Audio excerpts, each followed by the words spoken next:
Энэ хуулийг бол дэмжиж гарын үсэг, хуулийн төслийг бол дэмжиж гарын үсэг зурсан.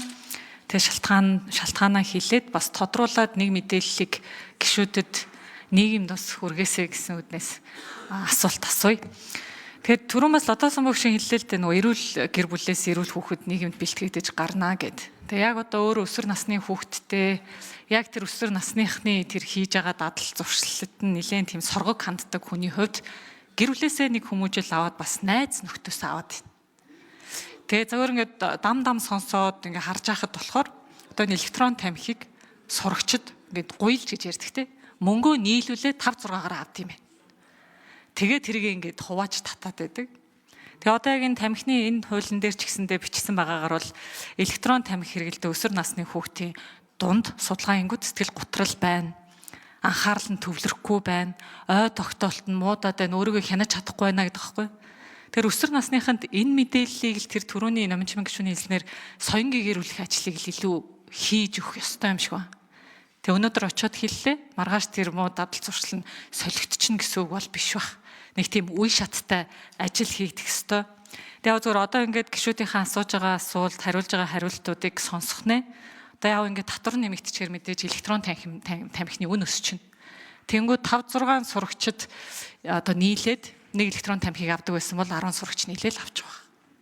Тэгэхээр энэ дадал зуршил бие биений үеийнхээ хоорондоо нөлөөлж байгаа энэ байдалд нь яаж одоо интервенц хийх ёстой юм бол энэ дээр нь үе шаттай арга хэмжээг за улсын хурал дээрээс бол хуулийн хэрэгжилтийг нь хянана.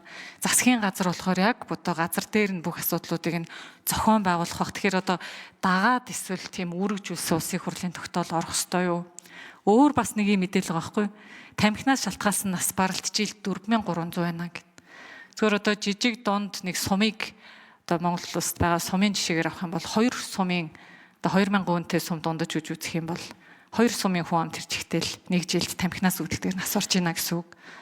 Тэгэхээр хинчтэй хүүхэдтэй бид нар бүгдээрээ л үр хүүхэдтэй үр хүүхдийнхээ ирээдүйд ийм зүйлийг хүсэхгүй байгаа учраас энэ хуулийг бол дэмжиж зурсан байгаа гэдгийг хэлмээр байна. Тэгээ түрүүн бас гайлынхан тэгээ цагдаагийнхан төлөөлөл ажлын хэсэгт орсон хүмүүс хариулж авах байдлыг ингээ харахаар ажиллаа хийгээд байна.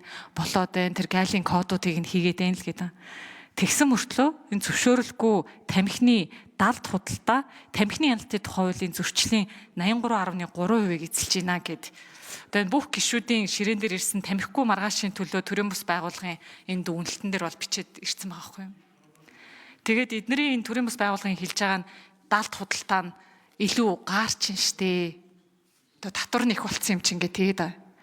Тэгэхээр одоо яг энэ судалгаагаар 83.3% нь тамхины хяналтын тухай хуулийн зөрчил нь зөвшөөрөлгүй далд худалдаа гэдэг бол ерөөсөө хууль хэрэгжиж чадаагүй. Тэгэхээр энд бас хариуцлага тооцвол яасан.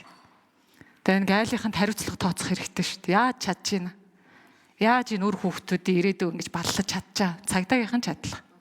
Тэр энэ дэр одоо хариуцлагыг тогтоочоод дараа нь чангалаад явбал зүгээр юм шиг. Тэгээ за намын гишүүнийг төгсгөлд нь нэг зүйлийг тодорхой хэлээд өгөөч гэж. Одоо улсын төсөв бид нар сайхан ярьсан. Орлого бол бид нар одоо нэмэгдүүлж чадахгүй алдагдaltaй төсөв батлаад яваад байна. Түүлийн татврын тамхины энэ хортой зүйлийн татврыг нэмснээрээ бид нар яг хичнээн тэрбум төгрөгийн орлого улсын төсөвт нэмж төвлөрүүлэх юм. Энэ бас хэрэгтэй мэдээлэл байх бах. Энийг бас тод хэлээд өгнө гэж хүсье. За яг ингэж нийгмийг одоо соён гээгэрүүлж нийгэмд ойлголт өгч чиглэлээр хууль санаачлагч нар нэмэлт мэдээллийг ийм хэлбэрээр асууж одоо болох нь биш үү? Уян гишүүний асуултанд одоо номин чимэг гишүү хариулна. Тэр тодорхой мэдээллийг өгье. За уян гишүүндээ баярлалаа. Асуултанд хариулъя. Тэгээ энэ хуулийн зорилго түрүү одон туяа гишүүн ч гэсэн дурдсан. Ерөөсөө татвар авахтаа зорилго нь биш. Энэ хуулийн гол зорилго хүүхэд өсвөр үеийнхнийхээ тамхиталтыг бууруулах, тамхиталтаас хамгаалах зорилготой. Тэгээ тэрний хүрээнд л хийж байгаа зохицуултын болон эдийн засгийн 2 арга хэрэгслийн нэг нь л энэ татвар байгаа. Тэгэхээр энэ бол бидний одоо гишүүн гэсэн ээж хүний хувьд бас санаа зовж энэ асуудлуудад хандж байна. Бид бүхэн ч гэсэн мэргэжлийн байгууллагуудтай ажиллахад хуулиас гадна соён гээгэрүүлэх ажил бол маш чухал гэдгийг бол хаана бүгд ойлгож байгаа. Энэ дээр ч гэсэн төрийн байгууллагууд өөрийн чиглэлээрээ бас хамтарч бол нэлээд хүч нэгтэйгээр ажиллах шаардлага бол үүсэж байгаа гэдгийг бас хэлмээр байна. За Өнөөгийн нөхцөл байдал яагаад үүссэн байна гэхээр бид нар одоо энэ электрон тамхи гэдэг юм уу шин төрлийн тамхин бүтээгдэхүүн төр зажилдаг инээтэрэгээд олон бүтээгдэхүүн Монгол улсад орж ирсэн боловч ямар ч хуулийн зохицуулт байхгүй байгаа. Бусад бараатай яг л адилхан гаднаас орж ирдэг чихэр жимстэй яг л адилхан тооцогдож байгаа гэсэн. Хуулийн зохицуулт байхгүй байхаар хаа дуртай газараа зарж гин, сургууль орчим зарж гин, үс чин зарж гин, байрны подвол зарж гин, зөвшөөрлгүй. Ямар ч хуулийн зохицуулт байхгүй болохоор 71 иргэн аж ахуй нэгж өөрсдөө дураараа орж ирж байна. Ямар ч зохицуулт байхгүй байгаа болохоор маркетинг буюу цахим орчинд энийг сурталчлах бүх зүйл явж байна. Нөгөө тамхины хяналтын хуулиар 12 онд баталсан чинь тамхиг чинь онлайнаар зарж болохгүй, зар сурталчилгааны хязгаартай гэдэг энэ бүх юм явуулдаг бол электрон тамхи гэдэг энэ хүүхд рүү татаад байгаа юм бол бүх зохицуулттай одоо ямар ч зохицуултгүй байсусаар бүх задгаа явсаар ийм үр дүн төрсөн. Тэгэхээр эхний ээлжинд бид нар энийгээ бас нэг зохицуултын аргаар аваад бусад тамхин бүтээгдэхүүнтэй адилхан байлгаад яа. За хоёр дахь асуудал бол энэ татвар байгаа. Татвар бол ерөнтөө бид нар илүү янжуур тамхин дээр бас анхаарах хэрэгтэй. Үнэхээр талхнаас хямдхан янжуур тамхитай улсын хувьд тамхиталт өөрөө өсгөөс өөр аргагүй. Үнэхээр хүртээмж ихссэн байна. Үүн дээр анхаарч байгаа. Тэгээ энэ татврын асуудал бол ерөөсөө төсөв бүрдүүлэх зорилго ерөөсөө байхгүй. Онцгой албан татвар буюу нүглийн татвар ерөөсөө хэрэглээ бууруулахтай л холбоотой тавьдаг. Тэгээ энийг бол бид нар төсөв бүрдүүлэх гэж байгаа гэхээсээ аваад тамхитай тэмцэнэ. Эрүүл мэндийн тусламж үйлчилгээнд зарьяа.